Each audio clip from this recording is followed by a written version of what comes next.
متکل کا بابا خوشحال بابا وای د خوشحال سره کینی یو تو کالا دا د غره پټک بوال شاعران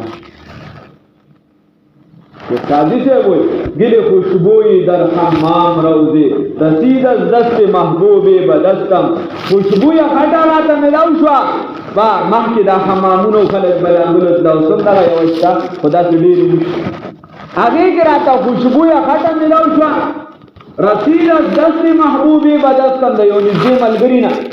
بدو گفتم که مشکی یا عبیری که از بوی دل آویز تو مستم ما ورطوی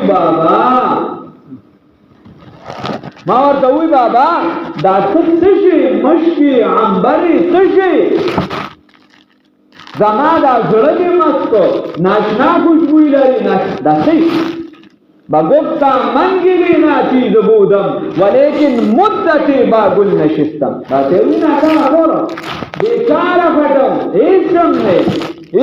نه ولیکن مدتی با گل نشستم لیکن یو موده مې دا ګل سره تیره کړې ده د هغه سره پرته وم جمال هم نشین در من اثر کرد وگرنه من هما حاکم کې هستم د هغې هغه همنشینې هغه حایط هغه بوی هغه خوشبویت په ما کې اثر کړی دی ورنه مکه حاکم بل څه نه دغه خلکو سره چې ته کېنې دغه خلکو ته نږدې شي په دغه مجالسو کې ته کېنې د دې اثر دا دی چې بابا بیا به درته بل سړی د نه سړیزوی نه ښکاري بل سړی به درته بس په ټکه کافر نه ښکاري بل سړی به درته سپک نه ښکاري بل سړی به درته چې دي ګناهګار د ځان نه زیات نه ښکاري تا ته به ځان زیات ګناهګار ښکاري موږ خو دوه رکعته نفل هم نه کوو ټوله دنیا راته کافر ښکاري